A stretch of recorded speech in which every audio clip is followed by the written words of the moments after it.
For coming out and supporting your independent bookstore. We're really grateful when you come out and support these fantastic authors and speakers that we're so privileged to have come to Book Passage.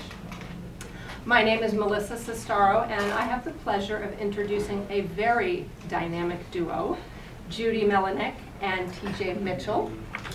Judy is a forensic pathologist, and along with her husband T.J., they penned a New York Times bestseller, Working Stiff, 2 years, 262 bodies, and the making of a medical examiner. And in case you missed this book when it came out last year in hardcover, it just came out in paperback, so we're here to celebrate that this evening. And just a warning, it is a book that once you start reading is really hard to put down. So, I warned you. We are so pleased to have Judy and TJ here tonight to tell us more about their work and their passion for sharing their story.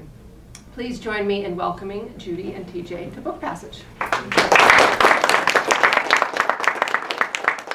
Thank you very much, Melissa.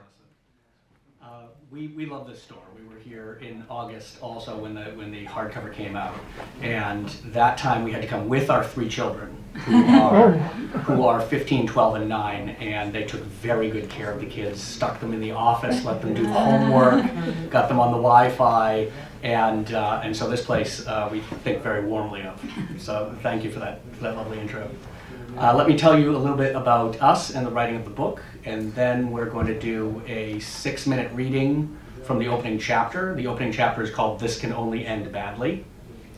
And then we will be here to take as many questions and answers as you can give us about the book, about forensic pathology, about autopsies, about anything. So Working Stiff is a work of narrative nonfiction that is based on a journal that Judy kept for 2 years while she was training to become a forensic pathologist. To become a forensic pathologist, you have to first be a pathologist. A pathologist is that doctor that whenever you go into the hospital and they say, we have to do some tests, they're talking about a pathologist. They usually work in the basement of the hospital and they look through a microscope all day at slides. Judy went to medical school, went through pathology residency, and decided she didn't really want to be in the basement looking at slides. And so she, part of training in pathology is you have to do a rotation in forensic pathology, which is the investigation of death. Most pathologists hate doing autopsies. Judy fell in love with it. And so we moved together from Los Angeles, where Judy trained at UCLA Medical Center, to New York City for 2 years, starting in July of 2001. At the time, I was a stay-at-home dad to our only child at the time, Daniel, who was about 1.5. And we lived in New York City, in the Bronx, where Judy grew up, from July of 2001 to July of 2003, while Judy was doing her training at the best office of chief medical examiner in the world, in my opinion, which is the New York City office. It really is, it was at the time and remains a spectacular place. During that time, you will notice that September 11th of 2001 happened. Judy is one of the 30 doctors who identified the remains after the September 11th attack. That forms part of her experience, but her overall experience is the story of Working Stiff, her learning how to do death investigation. So. And then I'll also add that currently I work at the Alameda County Sheriff Coroner's Office. I'm still a practicing active forensic pathologist. In fact, I did 3 autopsies this morning. And so if you have questions after our reading, not just about Working Stiff and the book, but also about forensic pathology in general, or your favorite TV shows or whatever, I'm perfectly open and happy to answer those questions as well. And we are a married couple. This is our first book. We're working on a second book now. We switched to fiction. We're writing a mystery set in contemporary San Francisco with a heroine who is much like Judy. Loosely based. And it's called First Cut, and we're hoping that that'll be out next year. So yeah, let's do our reading. Yeah. So this is from the opening of the book. It's the first chapter. Chapter 1, This Can Only End Badly. Remember, this can only end badly. That's what my husband says anytime I start a story. He's right. So, this carpenter is sitting on a sidewalk in Midtown Manhattan with his buddies, half a dozen subcontractors in hard hats sipping their coffees before the morning shift gets started. The remains of a hurricane blew over the city the day before, halting construction. But now it's back to business on the office tower they've been building for 8 months. As the sun comes up and the traffic din grows, a new noise punctures the hum of taxis and buses. A metallic creak, not immediately menacing. The creak turns into a groan and somebody yells. The workers can't hear too well over the diesel noise and gusting wind, but they can tell the voice is directed at them. The groan sharpens to a screech. The men look up, then jump to their feet and sprint off, their coffee flying everywhere. The carpenter chooses the wrong direction. With an earth-shaking crash, the derrick of a 383-foot-tall construction crane slams down on James Frierson's head. I arrived at this gruesome scene 2 hours later with a team of MLIs, medical legal investigators from the New York City Office of Chief Medical Examiner. The crane had fallen directly across a busy intersection at rush hour, and the police had shut it down, snarling traffic in all directions. The MLI driving the morgue van cursed like a sailor as he inched us the last few blocks to the cordon line. Medical legal investigators are the medical examiner's first responders, going to the site of an untimely death, examining and documenting everything there, and transporting the body back to the city morgue for autopsy. I was starting a month-long program designed to introduce young doctors to the world of forensic death investigation and had never worked outside a hospital. "Doc," the MLI behind the wheel said to me at one hopelessly gridlocked corner, "I hope you don't turn out to be a black cloud. Yesterday all we had to do was scoop up a little old lady from Beth Israel ER. Today we get this." "Watch your step," a police officer warned when I got out of the van. The steel boom had punched a foot-deep hole in the sidewalk when it came down on Frierson. A hard hat was still there, lying on its side in a pool of blood and brains, coffee and donuts. I had spent the previous 4 years training as a hospital pathologist in a fluorescent-lit world of sterile labs and blue scrubs. Now, I found myself at a windy crime scene in the middle of Manhattan rush hour, gore on the sidewalk, blue lights and yellow tape, in a crowd of gawkers and grim cops. I was hooked. How did it happen? My husband T.J. wanted to know when I got home. The crane crushed his head. I He mean, how come it toppled over? We were at the small playground downstairs from the apartment, watching our toddler son Danny arrange all the battered plastic trucks and rusty tricycles in a line, making a train. The crane was strapped down overnight because of the hurricane warning yesterday. The operator either forgot or never knew, and I guess he didn't check it. He started the engine, pushed the throttle, and nothing happened. So he gunned it, and the straps broke. Oh man, TJ said, rubbing his forehead. now it's a catapult. Exactly. The crane went up, hung there for a second, and crumpled over itself backwards. Jesus. What about the driver? What do you mean? Was the crane driver hurt? Oh, I don't know. What about the other workers? I don't know, I repeated. None of them were dead. TJ was looking off into the trees. Where did this happen? I told you, on 6th Avenue. And what? I don't remember. What does it matter? You're going to avoid that corner because a crane could drop on your head? Well? It doesn't happen that often, believe me. Our raised voices had drawn the attention of the other parents on the bench. Civilians. TJ warned under his breath, reminding me that no one on a playground full of preschoolers wanted to hear our discussion of a grisly workplace accident. Did he have a wife? Kids? He asked quietly. He had a wife. I don't know about kids. My husband looked at me askance. Look, I don't deal with these things. The investigators take care of all that. I only have to worry about the body. Okay, so tell me about the body. As part of my medical school training, I had done autopsies before, but they were all clinical, patients who had died in the hospital. I had never seen a corpse like this one. We had to do a full autopsy because it's a workplace accident. It was amazing. He was a big guy, muscular, no heart disease, vessels clean, not a scratch on his limbs or torso, but his head looked like an egg you'd smash on the counter. We even called it an eggshell skull fracture. Isn't that cool? No. TJ replied, suddenly ashen. No, it isn't. I'm not a ghoulish person. I'm a guileless, sunny optimist, in fact. When I first started training in death investigation, TJ worried my new job would change the way I looked at the world.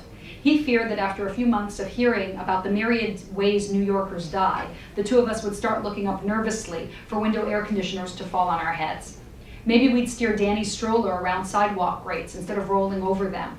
We would, he was sure, never again set foot in murderous Central Park. You're going to turn me into one of those crazy people who leaves the house wearing a surgical mask and gloves, he declared during a West Nile virus scare. Instead, my experience had the opposite effect. It freed me, and eventually my husband as well, from our 6 o'clock news phobias. Once I became an eyewitness to death, I found that nearly every unexpected fatality I investigated was either the result of something dangerously mundane or of something predictably hazardous. so don't jaywalk. Wear your seatbelt when you drive. Better yet, stay out of your car and get some exercise. Watch your weight. If you're a smoker, stop right now. If you aren't, don't start. Guns put holes in people. Drugs are bad. You know that yellow line on the subway platform? It's there for a reason. Staying alive, as it turns out, is mostly common sense. Mostly. As I would also learn at the New York City office of Chief Medical Examiner, undetected anatomical defects do occasionally cause otherwise healthy people to drop dead. 1 in a million fatal diseases crop up, and New York has 8 million people. There are open manholes, stray bullets, there are crane accidents. I don't understand how you can do it. Friends, even fellow physicians tell me, but all doctors learn to objectify their patients to a certain extent. You have to suppress your emotional responses or you wouldn't be able to do your job. In some ways it's easier for me because a dead body really is an object, no longer a person at all. More important, that dead body is not my only patient. The survivors are the ones who really matter. I work for them too. So that's the first few minutes of the opening chapter. And now we'll open it up for any questions that you have about.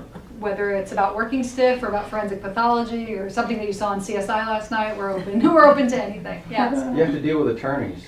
Yes, actually, that's a big part of the job, and that's something that you don't typically see on television. So, from the perspective of the TV procedurals, typically you'll see the forensic. The question was, do you have to deal with attorneys? Thank you. Thank you for doing that. That's why you brought him. Yeah, I know. He's very useful that way. I couldn't have done it without him. Ultimately, on television, it's always first of all, everything's a homicide. And homicides really are not the majority of what we do. You'll see as you go through Working Stiff that homicide is only one chapter. I have a chapter on suicides, on natural deaths, on accidents, on therapeutic complications. So in a given year, I'll do about 200 autopsies. Only about 20 of those will be homicides, about 10%. So the remaining 90% are going to be a combination of natural, accidents, suicide, and undetermined. So from the perspective of the TV shows, you'd think that everything was a homicide, but really it's the accidental deaths that tend to bring out the attorneys more than anything else. Sure. So besides just investigating the death and doing the autopsy, it's also important that I get called to court and that I can testify effectively on what I've found. And also, everything that Judy does is scrutinized at some point by lawyers or legal professionals. That's why it's forensic pathology. The death certificate is a legal document. So she has to be very, very careful about everything that she writes down. Right. And forensics comes from the origin of the word is forum, from the forum. So it's for the public good and for the legal profession as well. Any death where there's a legal question. Yes, in the back? I'm not sure if you watch the criminal investigation show, those shows, because you are one, but they have an awful lot of cool equipment. Yes. Is that real? And I assume in New York, if there are cool equipment, you'd have it there. Yeah, so the question is about CSI and their cool equipment. Yes, I actually wrote a blog post about this. It's if you Google the term the number 7, CSI fails. It's the 7 things that drive me bonkers about CSI. I'm sorry, Mom. NCIS is my mother. I should say that, yes, my parents, Tom and Rita Mitchell, are here tonight, and my mother is a big CSI fan.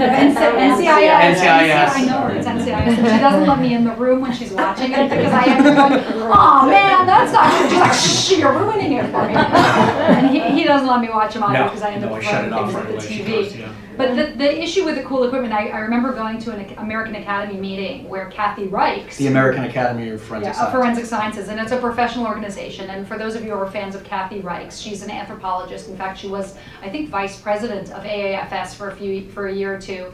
And so she actually got on stage and talked about Bones, the television series, and how accurate it is and how everything in Bones actually exists. And meanwhile, all the scientists in the audience, of course, are groaning because just because something theoretically exists or exists in a published paper from Switzerland doesn't mean it's available to us in the trenches in a routine job at the medical examiner or coroner's office. So even if you walk to the New York City office, which has been renovated since I was there and is very high tech, they still don't have a 3D holograph of the body, or at least not as far as I know. I've never seen anything there. Judy and her colleagues are government workers. Yeah. They work for you. This It's is your tax tax dollars. dollars at work. Yeah. And as you know, there's never enough of your tax dollars going around. And so no, they don't have the fancy equipment. Judy worked at the San Francisco office of chief medical examiner for 9 years, and the morgue in San Francisco is museum quality. And really, They're building a new one. Yeah, they are building a new one someday. They have porcelain tables instead of stainless steel. They had glass jars for the samples. It was Frankensteinish. From your perspective, I had to work there. But ultimately, I think part of the question has to do with that of tax money and people using their resources, government resources, effectively. And whether you consider it fortunately or unfortunately, the dead don't vote, or at least they're not supposed to, outside of Chicago maybe. So you don't typically see money being invested in the coroner or medical examiner's office unless there's some major scandal or unless there's been some embarrassment or some delay. I don't know if you guys have seen in the paper, there was about a year ago, questions about the delay that was taking at the San Francisco office for the death certificates to be finished. And that's basically a result of underfunding and understaffing. And that's what motivates them to hire a new chief or get in more money. Yes. So this is completely fascinating to me. So I'm curious about the actual photography that happens while you're doing the exam, because that is what enabled my family to reopen an investigation after a murder. So what is the procedure for photographing what you're doing and the injuries and all that stuff? The question is, how does morgue photography work? Yeah. Yeah, so in the New York City office, we actually had professional photographers who were trained in forensic photography. And there were actually standards that are standardized for both color and for gray and white, so for black and white and gray, so that way you've got, there's supposed to be in every single shot a standard card that can be used in order to adjust the photograph in order to get the correct intensity for the color, so you can match it to the actual card and the actual standard. Unfortunately, that's not the standard in many offices. When I was at the San Francisco office, we didn't have the money for a morgue photographer. We had to do our own photographs, so I actually went through a forensic photography training course in order to learn how to do it myself. So there's a specific discipline. There's a specific discipline for forensic photography. So for instance, we're trained when you do forensic photography that you don't just immediately zoom in on the thing of interest. First, you have to do basic establishment shots to give people a perspective about what's going on in the room. So you don't just zoom in on the dead body, you have a picture of the living room in general and the kitchen. And they're different people at the scene and then in the morgue, right? Correct. So at the scene, it's typically death investigators, and they may or may not have a photographer with them. They have to be trained how to do the photography themselves, and they need to have good flashes and good lights in order to be able to good quality. But then the photography also depends on whether it's a homicide or not. So in homicide cases, typically the crime scene unit comes out and they take their own photographs, and then the medical examiner's office doesn't take photographs, and we rely on the police photos. But then when we get into the morgue, we take our own photos. So usually there is, in many jurisdictions, there's a duplicate set. There's one set from the medical examiner's office and a separate set from the police department. You have to request both if you're interested in getting a full picture of the whole crime scene or of the dead body. Do you take summer interns? Do you take summer interns? So at the New York City office, they had internships for medical students. So typically the ones that rotated through the New York City office were from NYU Medical Center, but they took medical students from all over the world. We even had a German student who was there at the time when I was doing my rotation. At the Alameda County office where I am right now, I do take interns occasionally. They have to fill out paperwork and go through a bit of a background check. So we can't just take anyone who wants to see an autopsy, but they have to, they do participate in terms of taking notes and helping us in terms of organizing our thoughts and helping out. Currently today, for instance, I had an intern who's currently in college and interested in going to medical school. She's taking her MCATs tomorrow, so I'm wishing her luck. And then the other one was a Highland emergency room resident. So she's a physician doing her rotation at Highland Hospital in emergency medicine, but she's rotating through the medical examiner's office in order to learn about the cases that she doesn't see, the ones that come to us, not the ones that come to the emergency room. There are a lot of jobs in the world of forensic pathology for non-MDs. And in fact, it's become a very hot area of study for undergraduates, which is something we didn't even think about, because there is a lot of ancillary staff. And so a lot of the time they will bring in people on a voluntary basis, and then those people end up getting hired, right? Yeah, and I get invited actually to speak a lot. So I've spoken at SFSU, I've spoken at law schools even, because they want to know, what does the forensic pathologist do? And as attorneys, how do we cross-examine you effectively? And I've also gotten called for forensics program at UC Davis was the most recent one, where I spoke at an introduction to forensics course. So the book itself is, especially now as a paperback, is being picked up for academic reading lists as well, not just in forensic courses, but law school, Stanford Law School got it, Hastings has got it. I do teach at Hastings as well, because people want to know in a readable way what the job entails and what the forensic aspects of the job are. How does that expertise help my field?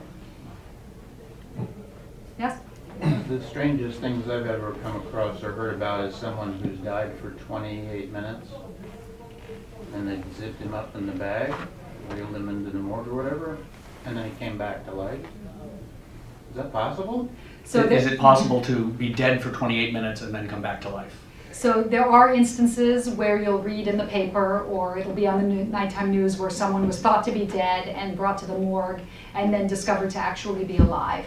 Typically those kind of situations are people who have some sort of debility and they've been unconscious, so they weren't responding, and the first responders either didn't get close enough to actually check their vital signs or they checked them inadequately, meaning they just felt for a pulse and the person had a weak or thready pulse and they were alive, their heart was still beating, but they didn't have a regular pulse, so that they thought the person was dead. So as a result, most EMT, emergency medical technician or paramedic criteria, require them not just to check a pulse and check for breathing, but also to actually put electrocardiogram pads on the chest in order to see whether there's any electrical activity in the heart at all.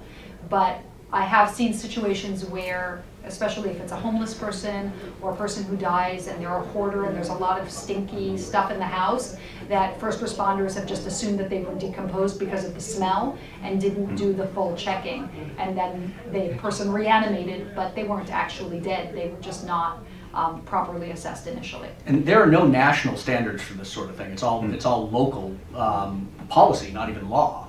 So in most cities, yeah, you will have a firefighter or a paramedic put the pads on someone and look for electrical activity in the heart. Yeah. But there was a famous case last year I think it was in Alabama, where it was a coroner system, and the coroner was not trained in any sort of medicine, and there was an old man who was expected to die, and he came to his house to pick him up after his family said that he was dead, and he checked for a radial pulse, didn't find one, so he zipped him up in the bag and took him back to the morgue where the man reanimated him. And he'd been in the bag for a while. Yeah.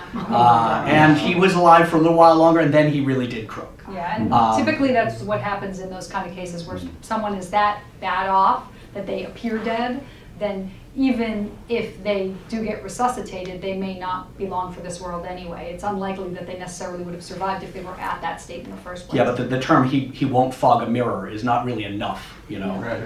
Yeah, this guy was struck by lightning and is still alive today. Oh, really? Yeah, and doing quite well. We're making a circuit around the country talking about Yeah. it. Well, lightning strike is especially there is a one case of lightning strike in case the book, in yeah. working staff. It's fascinating. Yeah. Did you ever stumble on a case of medical malpractice? Oh, yeah. The question is, do you ever stumble on a case of medical malpractice? Judy doesn't have to stumble on it. Yeah, They come walking right up to her door. Yeah. We have several in the book, actually. Yeah. So in the New York City office, there was a separate manner of death. So let me explain cause of death and manner of death. Cause of death is the disease or injury that starts the lethal sequence of events, the thing that caused you to die. It tends to be either a disease like heart disease or an injury like a gunshot wound or a stab wound.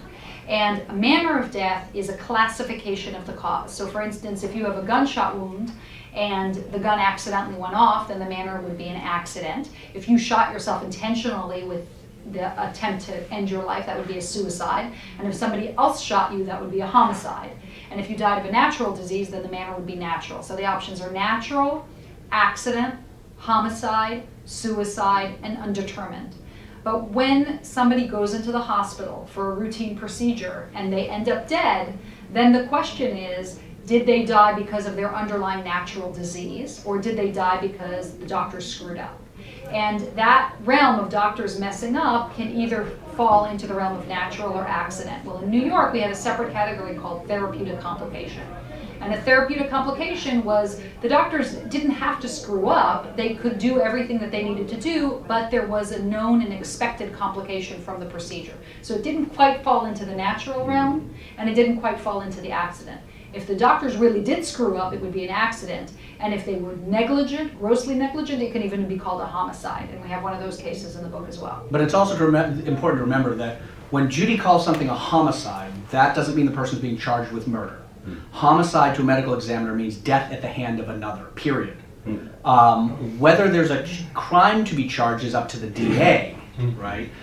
So of course there's another thing we have in the book is there's a lot of interplay between Judy and the police because homicide detectives are really brilliant people and they're very hardworking and they're very overworked. So if something could be a suicide or could be a homicide, they would much rather it be a suicide so that they don't have to investigate it.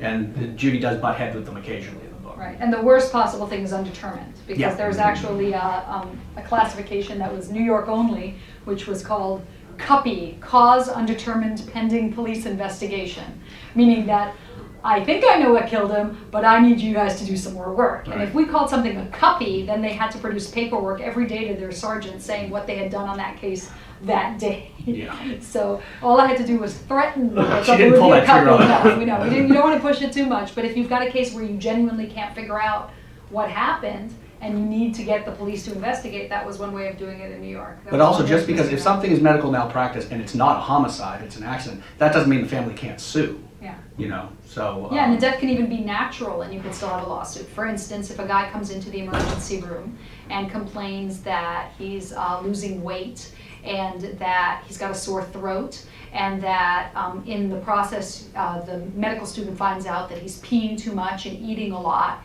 and then the attending says, well, he's got strep throat, send him home with antibiotics, and the medical student says, you know, I think he might have diabetes with all these symptoms, and the attending says, well, he should follow up with his regular physician, and the guy goes home and dies of diabetes with a super high blood sugar. Well, now that's a natural death, cause of death, diabetic ketoacidosis due to diabetes mellitus. The classification is natural, and yet the family has a huge lawsuit against that emergency room physician for sending this guy home instead of testing him with a simple little dipstick to figure out that he had diabetes. So just because I call something natural doesn't mean you don't have a lawsuit. You can have a lawsuit for failure to treat or failure to diagnose. And just because I call something an accident doesn't mean you have a lawsuit either. If it's a 90-year-old person with lots of medical disease and the doctors are doing everything they can to save him and they screw up and they make a mistake and the person died, in many cases, even though it's an accident, attorneys are not going to take the case because the person's outlived their lifespan and was going to die anyway because of their diseases, whether the doctor screwed up or not. So that determination of whether there's a lawsuit or not is not up to the medical examiner. It's up to the attorney and subsequently a jury. And other doctors tend to love watching Judy work and see what she does because autopsy means see for yourself in Greek. And she is the one doctor who gets to answer all of the questions. Yeah, the Highland resident today was so excited. She goes, you know all the answers. And I said, see, But that's she is also the doctor who stops other doctors from burying their mistakes. So there can be some conflict there occasionally. Before you got a dead person, who determines whether they need an autopsy or a forensic autopsy? Who determines whether a death needs to be autopsied and whether it should be a forensic autopsy? Sure. So there are criteria in most hospitals that list which cases need to be reported to the medical examiner or coroner. And under most state laws, they're the same. They say any death that's sudden, unexpected, or violent, any death where the decedent, the deceased, has not seen a physician in the past 20 days before their death, any death related to accident or injury, or any death that occurs during the practice or of a medical procedure or under the influence of anesthesia.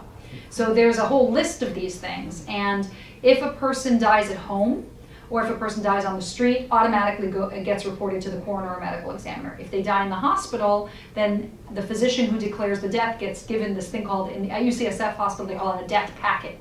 And it has the list of all the checklist of what cases you need to report to the medical examiner. And that checklist is actually quite broad. So it even includes, like I said, the people who haven't seen a doctor in 20 days. But there are many hospice patients that are dying of cancer and they just haven't seen their doctor in 30 days, but they're clearly expected to die. Still, technically under the law, those cases get reported.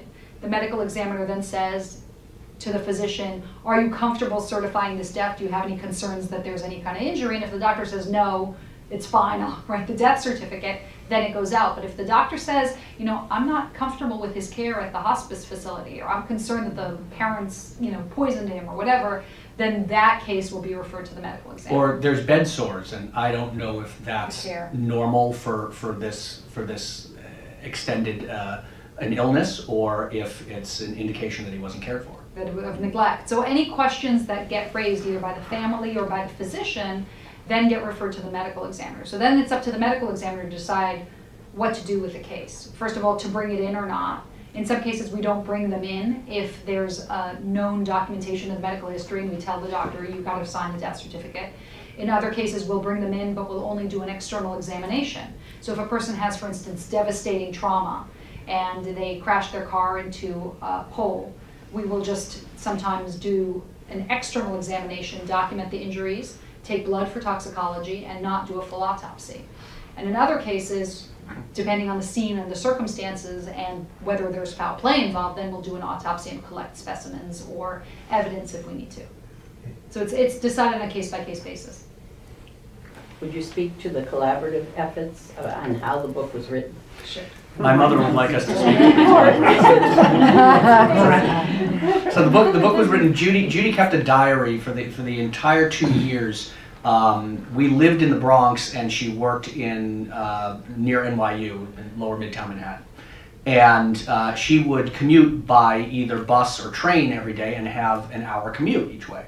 So on her way home from work, she had one of those little primordial PDAs. Which one was It's called it? a Hewlett-Packard 200LX. It doesn't exist anymore. Yeah, with the little buttons. And she would just type out a diary, what she did. And then she came home and uploaded it to the home computer. So at the end of the 2 years, she had this enormous mass of information day by day about her different cases. But a forensic investigation could happen over the course of 2 years. When she gets the body, she might not even know who it is when she does the autopsy. And then she finds out, okay, we have an ID, okay, here's the family wants to talk to you, here's the police report. Maybe 3 months later, she might get the toxicology report and find out, oh, the guy had cocaine on board. Well, where did the cocaine come from? And on and on and on. And then eventually, if it's a homicide, it could be that it's going to court, but it could be 2 years from now. So we took all those disparate elements and put them together into cases. So now it was a case-based set of information. Instead of chronologically. Right. And Judy did all that while she was on maternity leave with our daughter. Well, I was nursing Leia. That was with Leia, right. And then grouped those cases according to type, mostly according to the manners of death. And then she handed it off to me. I was an English major and I worked in the film industry, and I had been a stay-at-home dad. I was a full-time stay-at-home dad for 12 years. And I always envisioned, oh, this is great. I'll take the baby and I'll park him in the corner and I'll write all day. I hear all the parents laughing, yes. Because 10 years later, I was actually, by the time our Dina was in first grade, I finally did actually have maybe 5 or 6 hours a day where I could actually concentrate and work on the book. When the kids were in school. Yeah, because Judy had handed it off to me and said, okay, so now write it down. Write the book down. Yeah. So I did start working on it, but the other thing that stopped us for that 10 years was every time I opened the chapter on September 11th, I couldn't face it. I just couldn't do it. And I think the big thing that changed was actually the 10-year anniversary of September 11th, because all of a sudden it's a big number, and it started to feel like personal history had turned into history. And also it was very important to both of us that history get told, because we were shocked that nobody really knew, and nobody has talked about it. Nobody from the medical examiner's office that worked the trenches really wrote about it. There's 2 books that are out there about September 11th written by people from the office. One is about the DNA analysis, primarily focuses on the lab identification, and the other one is from the investigator's perspective and dealing with families, but nobody who had actually handled the remains the way the 30 forensic pathologists did had written anything, and I thought it was important. It was important history, and I had written down everything as it happened. I mean, as soon as it happened, I realized that this is really important. So I was taking notes anyway as part of my educational process. I mean, this was my training program, but in addition to that, I kept a journal about my thoughts and my feelings, and so the two just eventually melded together. But September 11th is only one chapter in the book. It's towards the end for a reason. In some ways also that chapter was, in terms of the writer's craft, that chapter was the easiest one to write, even though it was the hardest one to write emotionally, because that one chapter is chronological. And basically it's just, here's what happened from this moment until this moment. And I took really good notes on that. Yeah, you did. Well, that was I think that was your way of handling it. It definitely was. And it was weird, because when we went back to New York for Dr. Hirsch's retirement, he retired a few years ago, they had a celebration of his career and a party, and Susan Ely, the pathologist who had given me this ring, or bought this ring for me, when I mentioned that the book was coming out, she said, "Oh yeah, you were taking notes all the time. I remember that." So it validated that I didn't just make this stuff up. But the way we collaborated on it was I would start writing it, and then we collaborated by email, because we have 3 children. So we're never in a room together, If we're able together, to have a conversation about something professional. So and if we're I would together, email the it to kids are Judy. interrupting us. Right, I'd email it to Judy. She would make changes to it, especially a lot of the forensics. You change one word in something that might sound better, it changes actually the forensic meaning, right? And so we would go back and forth, and then we had a few sample chapters. We were lucky enough to get a really, really great agent, a literary agent, and she helped us put together a book proposal. And then once we got the book contract, we just plowed through and did it. Yeah, go ahead. I'm curious about the things you're describing, especially when you said that crane accident and you said you were hooked. These are traumatic experiences. Mm-hmm. And I'm curious about, I mean, you've just kind of described some about the taking of notes and writing feelings and thoughts down that probably helped with the trauma. But it must take a certain kind of personality for someone to be able to do the kind of work that you do and be able to have the kind of detachment that you've been able to describe. So I'm curious more about that. And then for you, writing about this and the detachment, these are really emotional things. Yeah, the question is whether it takes a certain personality type to be a forensic pathologist and a certain type of pathology to be married to one. Right? Paraphrasing that, yes. I love the way you rephrase it. That's basically the point of that first chapter, is that, first of all, you're drawn to medicine to begin with because you want to help people, but you have to learn how to put up boundaries so that you can do your job. And all of medical school is a slow desensitization process, starting with your first cadaver in anatomy class that you're introduced to, and you slowly first dissect the hand, and then you dissect the arm, and then by the time you get to the face, you've already gotten used to, Thelma was ours, I mean, you give them the name. So you get very attached and grateful to the people who donate their bodies to science so that you can learn. And so that's the first step, the first time you see a dead body. But then when you go through your rotations, the first time you deliver a baby, the first time you have a patient die on you, the first time you're in the operating room and you see the heart pumping as people are working on it, you have to learn to desensitize and build up your boundaries so that you don't get upset. I remember doing my surgery residency, and I actually had the next chapter in the book, the second chapter, talks about my initial foray into medicine. I wasn't going to pathology, I was going to be a surgeon. And I was so physically exhausted by the residency requirements that I ended up dropping out and switching to pathology. But I found taking care of living patients more emotionally stressful than taking care of the dead. Because by the time they're dead, they're out of their misery, they're not suffering anymore. And my job isn't necessarily to fix them, I can't fix them, but what my job is to figure out what happened to them in order to help their family members. So by giving answers to their families, that's where I have my primary physician role. Either feedback about genetic history or medical history, family medical history is relevant, or just giving them closure so that they can move on in their grief. And that's an important part. I probably use more psychiatry, more psychiatric training as a pathologist than I did in any other specialty of medicine outside of psychiatry itself. And as for me, writing it, well, I think that over the many years that Judy and I are essentially high school sweethearts. We started dating when we were freshmen in college, and we got married 10 years later. So we've been together since 1988. And I think that over the years, over the years of my watching her go through medical school and going through medical school with her, I think that I got a little medicine by osmosis also. Oh, I think that there should be a degree to all spouses or boyfriends of people who are physicians or nurses. They should get like an ancillary medical degree. But also I find what she does fascinating, and I think the way I dealt with the stories, even though they're upsetting, is they are stories and they're fascinating stories. And you know, each of them has a lesson or something interesting at the end of it. And I think that's why I didn't have much trouble with most of the stories. Some of them are very troubling. I should also point out that his interests in the stories are totally different from my interests. He always asks me, like, where did it happen? I'm like, I don't know where it happened. I don't look at like the location.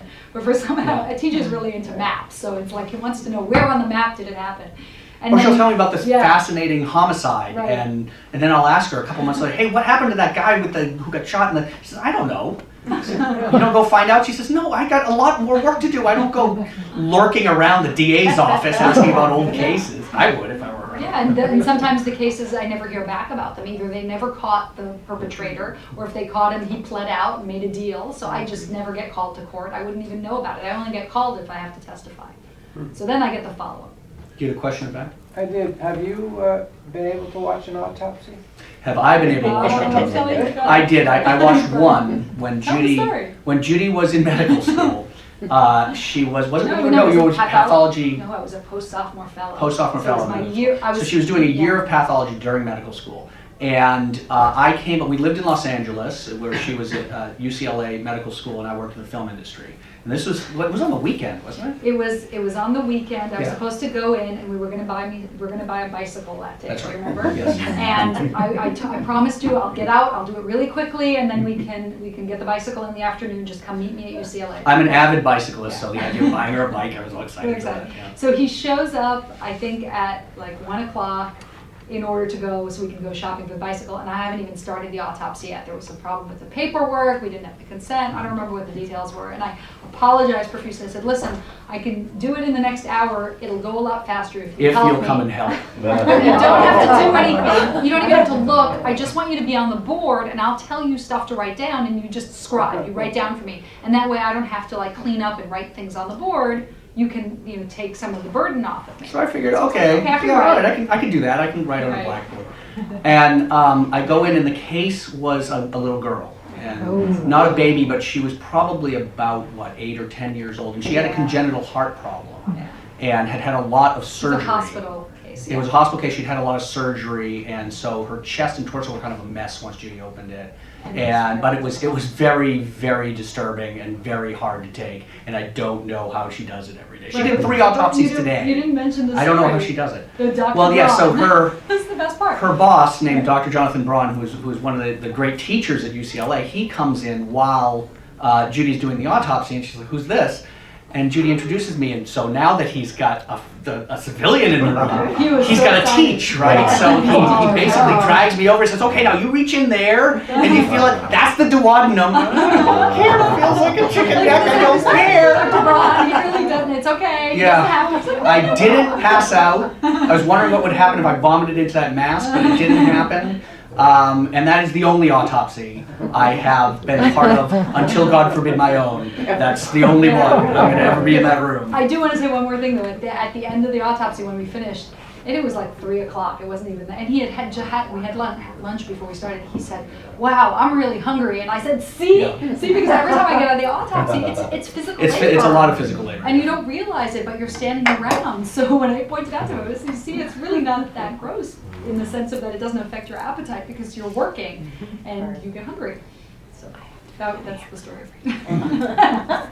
Yeah, go ahead. Do you think your kids will go into medicine or pathology? Oh, do we think our kids will go into medicine or pathology? At least one of them better. Yeah, we've been encouraging Leia, because the child. So Daniel, who is 2 years old in the book, is now 15, and fortunately or unfortunately, he's a singer. He's an artiste. So he's going to the School of the Arts, Ruth Asauer School of the Arts, and he sings, and he's interested in production and movies and the arts. So I don't think he's going to medicine.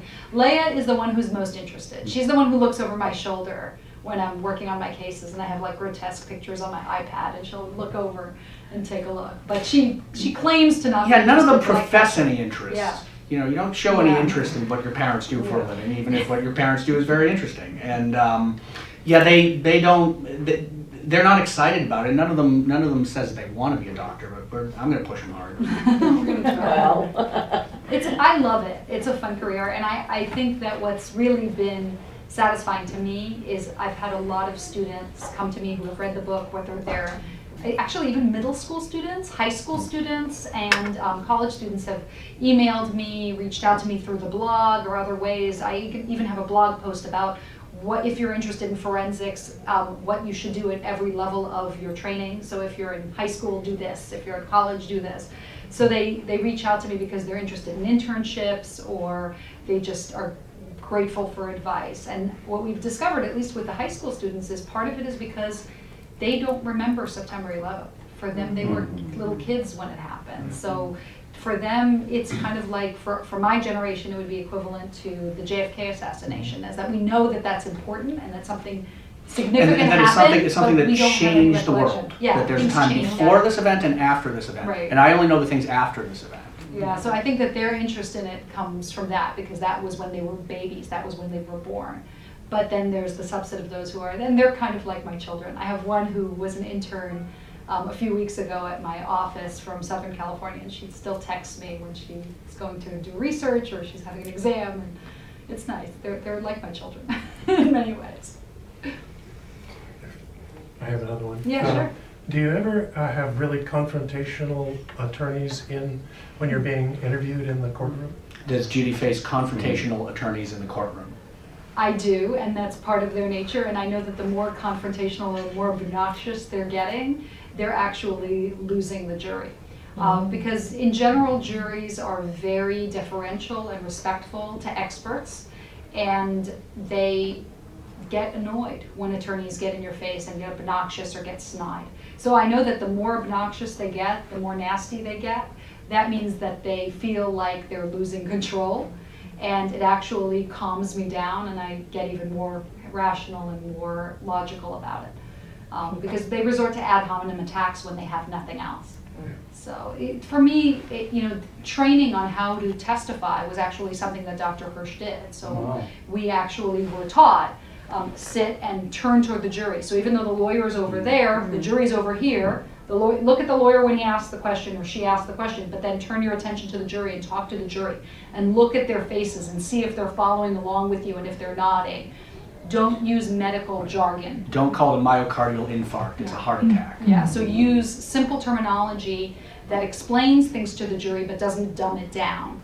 And that way you get them, you can see on their faces whether they're following along. And in most cases, they're very happy to see me walk in because I'm the interesting part, that they're looking forward to that part. I'm curious, you've spoken a lot about interacting with the family members. So what does that actually look like? And is it different across different jurisdictions in terms of your role? How does the ME interact with family members across different jurisdictions? So in the New York City office, there is something that's actually built into the New York state law, which is that there's a religious exemption.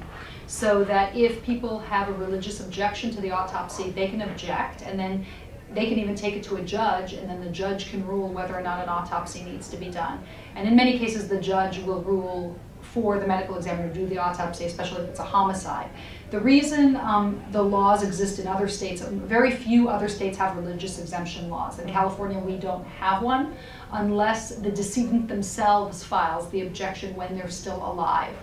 And even then, it could still be overridden by a public interest like a homicide or a potentially transmissible infectious disease. So it's because of that religious exemption law in New York, we had quite a bit of objections. There's a large Orthodox Jewish population and Orthodox Muslim population that object to autopsies. And so up front, when we had an objection, we would call the family that day before we even did the autopsy to talk to them about why an autopsy was needed and why it's in their best interest, and in some cases that insurance won't pay up if we just write undetermined on the death certificate because we didn't do an autopsy. And in most of the cases that there were objections, we could get them to concede that we could do at least a limited study to be able to get them a proper death certificate without having to involve judge or courts. Yeah, the families they don't come into the medical examiner's office. Judy almost always talks to them on the phone. On the phone. And so in some cases in New York, they'd come in to identify back then using Polaroid photos. They were actually using Polaroid cameras.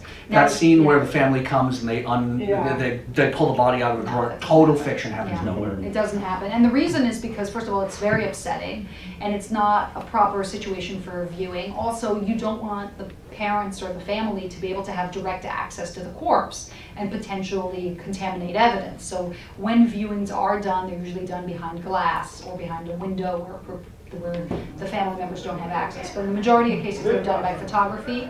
And, well, first of all, majority of cases it's done at the scene. The person dies and then the family member says, that's my Uncle Phil. And so therefore we do the ID right there. We don't have to drag them into the office. Well, that's the preliminary ID. That's the preliminary. Well, even then we do confirm IDs with fingerprints. Right. So in the state of California, our driver's license, our California state IDs all have thumbprints. So the majority of people are identified or confirmed, at least by fingerprints.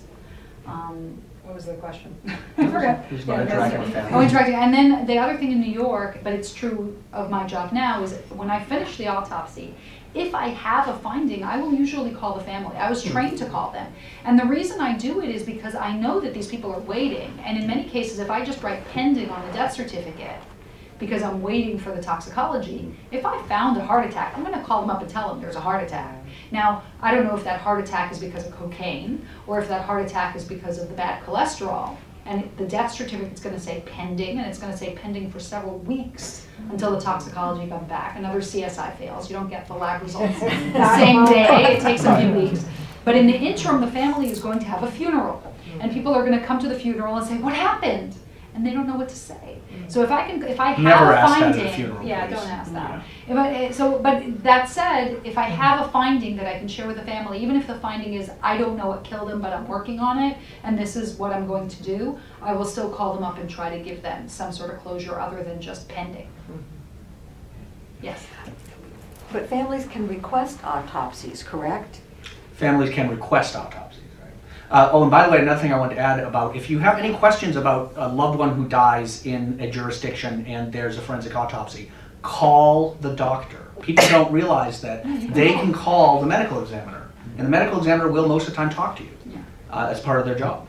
So with regards to requesting an autopsy, if a person died in the hospital and it's of a natural disease and they don't fall under the jurisdiction of the coroner or the medical examiner, you can request an autopsy at that hospital. And especially if it's a teaching hospital like UCLA or UCSF, I don't believe that there are any additional costs for inpatients. So it's not going to necessarily cost you anything.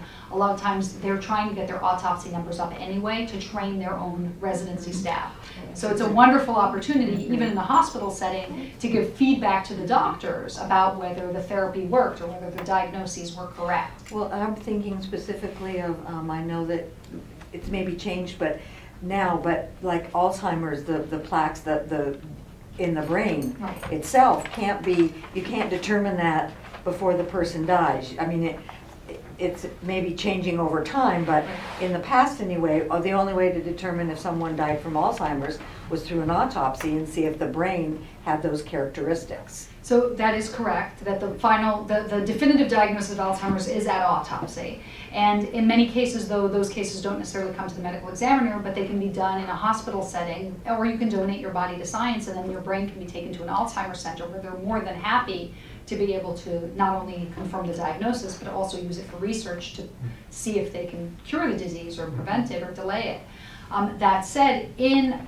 a forensic setting, if someone dies suddenly, violently, or unexpectedly, they're going to get an autopsy. And if the coroner, for some reason, decides we don't want an autopsy, but the family has questions, then I encourage the families to call the coroner and say, these are my concerns, these are my questions. Yeah, a lot of the requests, because in New York City at the time, any family could request an autopsy and they would get one. And they would get a free autopsy. A free autopsy. Yeah. And Judy, I think, found that a lot of these were the result of bad bedside manner. Yeah. People didn't trust the doctor who was there when their loved one died of something perfectly explainable. Yeah, and I can't begin to tell you how many times I've had family requests of autopsies or autopsy that came from the hospital where a person died and I did the autopsy and I called up the family members and I told them what the findings were. And they say to me, you're the first one who's explained that to me. And then I look at the chart and it's this thick and the person's been in the hospital for like a month and a half. And it's in the chart what happened, but nobody has actually taken the time to sit down with them and explain to them the mechanism of the disease. They just threw out a name or a diagnosis, but nobody sat down with them and explained it in a way that they could understand. That's true. Yeah. It's not unusual, and it's actually the basis of a lot of lawsuits. I get situations where families, we think the doctors killed him, we think he did this, we think they did that. And then I say, well, in the medical record, this is what's documented, and this is what they did, and everything they did appears, in my perspective, to be appropriate. I don't think any of their treatments killed the patient. They died from their natural disease. So in a way, I actually deflect a lot of lawsuits just by explaining to the family, being an independent practitioner and not being part of the hospital. I can say, listen, I don't work for the hospital, I don't know this doctor, but this is what I'm seeing at the autopsy. And then we can diffuse the lawsuit right there because there's nothing there. Or I do the opposite, where I find a severe error and I say, listen, I'm not an orthopedic surgeon, but I've read a lot of charts with orthopedic complications and I've never seen anything like this before. I recommend you get someone to review this. And then they'll go get an attorney or get a second opinion from another orthopod.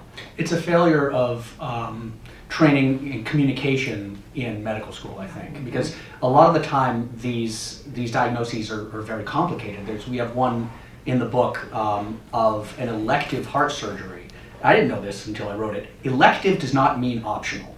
Okay? Elective in this case meant this woman had bad heart disease and it was going to kill her in a matter of weeks unless she had surgery. If she had surgery, she could live months to years, but she could also die under the knife.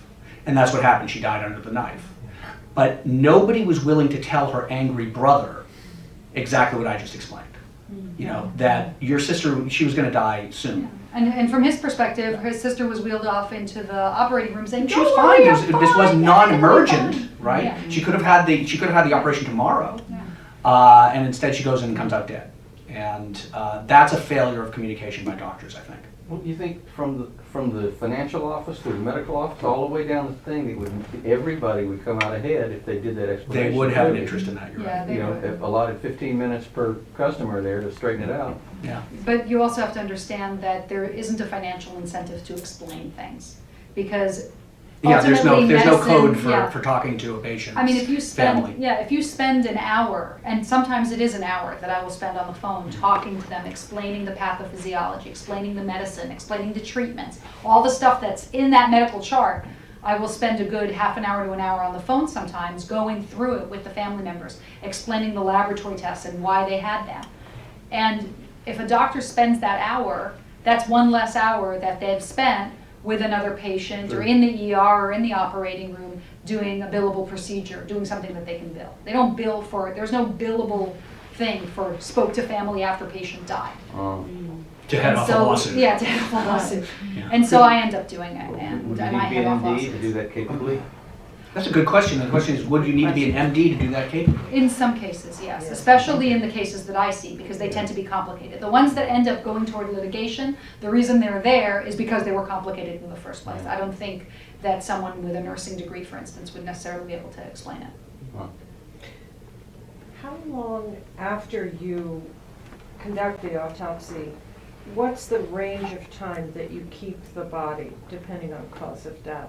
How long do you keep the body after the autopsy? It's more contingent on the family than it is on the body itself. In the majority of cases, we'll keep a body for just 24 to 48 hours. So anybody who dies, at least in San Francisco and Alameda County, we don't typically do autopsies on Saturdays and Sundays. So if somebody dies on a Friday night, they'll be brought to the morgue and there's a refrigerated cooler there, and the body will be there and will be autopsied on Monday morning. So that's the longest length of time, except for maybe if there's a 3-day weekend. That might be a little bit longer. But then right after the autopsy, the body can be released, usually in most cases that very afternoon. There are a few exceptions. There are some cases where if there's a suspicious death or circumstances are changing, where the story keeps on changing, that we might keep the body another 24 hours after the autopsy to look at it a second time. And it's mentioned in the book, there's one case where I learned that in the process of doing an autopsy, the blood drains down the table because you're cutting into the body and the blood is draining. So now injury that was obscured by that blood, for example, when a body is dead and is lying on its back, all the blood pools on the back. So if you've got any injuries on the back, you're not necessarily going to see them. Subtle bruises are going to be obscured by what we call lividity, the pooling of blood. But then during the autopsy, that blood is going to drain, and now the next day, you can see those injuries. So in elder abuse cases, in suspicious deaths, and in babies, we will sometimes keep, not always, but sometimes keep the body another 24 hours to look at it again the next day. And we are going to sign books, by the way. I forgot to mention that. Yeah, I think we have We books encourage for you all to sale. buy our book, and we're going to sign it. How much time do we have left, Melissa? Okay, Okay, two more a couple questions. more All right. questions? Anybody else? I think this one's really short. Difference between a pathologist and a coroner? Okay. Well, difference between a pathologist and a coroner. I think you mean between a medical examiner and a coroner? I'm sorry, medical examiner and Okay. coroner. Yeah. So a forensic pathologist, to explain, is a doctor who's trained in doing forensic examinations. So they will do a pathology training in the hospital and then do a 1-year fellowship in most cases. I did 2 years at a coroner or medical examiner's office to do forensic autopsies. Now that forensic pathologist can work in either a coroner's office or a medical examiner's office. The difference between the two is that a coroner's office is designed under the auspices of either an administrator or a law enforcement agent. So for example, I work in Alameda County, it's part of the sheriff's department. And so the person in charge of the office is a lieutenant, he's not a physician. And then there are deputies there who are investigators, again, not medically trained, they're just trained in death investigation on the job. But they hire medical doctors, forensic pathologists, like Judy, to do the autopsy. So I'm a contract pathologist at the Alameda County office. Now I previously Here in Marin, worked... it's a Here coroner. it's a coroner. It's not a Marin sheriff is a coroner. I don't remember. I don't the think so. sheriff You have a coroner You here. have a coroner. In Marin, we do. But there is a pathologist who does autopsies for that coroner, and he's a contract pathologist. I believe he gets paid per autopsy, just like I do in Alameda. In Now- a medical examiner Yeah. system, everything is run by MDs. Right. So the person in charge, the chief medical examiner, is a forensic forensic pathologist like Judy. So they're in charge of the investigations and the training in addition to the performance of the autopsy. So with regards to which system is better or worse, people have different opinions with regards to that. ME system's better. He thinks that ME system better. I have learned and expanded my opinion with regards to that. I think that in some cases, a medical examiner system tends to avoid questions regarding conflict of interest. So for instance, if I'm working for a sheriff's department and a person dies in the jail and the sheriff administers the jail, there's going to be questions about conflict of how can the sheriff investigate a death in its own facility and be honest about it. You see No, what I a mean? good sheriff will know this and be eager to hand it off to Dr. Melinek, who is a complete outsider. She's a contractor. Yeah. And that way his hands aren't dirty. But a sheriff who wants to maintain control over everything might not do that. Yeah, so there is at least an appearance of conflict of interest with regards to a coroner system with law enforcement related deaths in particular, or in cases where a death is suspicious, but the police have a different perspective on it than the pathologist does. The police wants to call it a suicide, and we say, no, that's a homicide. Or the police want to call it an accident, and we say, no, there's something else going on. So when there's that conflict, and it does happen occasionally, it doesn't happen all the time, it does happen occasionally, it becomes more of a problem in a coroner system than typically a medical examiner system. So one last question. Yeah. Yeah, this is a little out of line, but Sure. do you ever have any interest in paleo, your work, like the Iceman or the mummies, anything like that? Any interest in paleoforensic pathology? No time for that. That's really for anthropologists. No, I mean, it's primarily, that is a different field, and that's the field of anthropology. So bones, forensic anthropology, those cases definitely get referred more to them than they do to me. I do see them occasionally when we have questions of exhumations and things like that. Oh, yeah. But Totally. primarily, I know when I'm outside of my league, and I will consult with a forensic anthropologist if need be in cases like I that. think it's fascinating that Judy tells me that there's as much variety on the inside of a human body as there is on the outside of a human body. Yeah, things are not always exactly where they belong. Yeah, it's really interesting. Okay, great. Great, Thank you.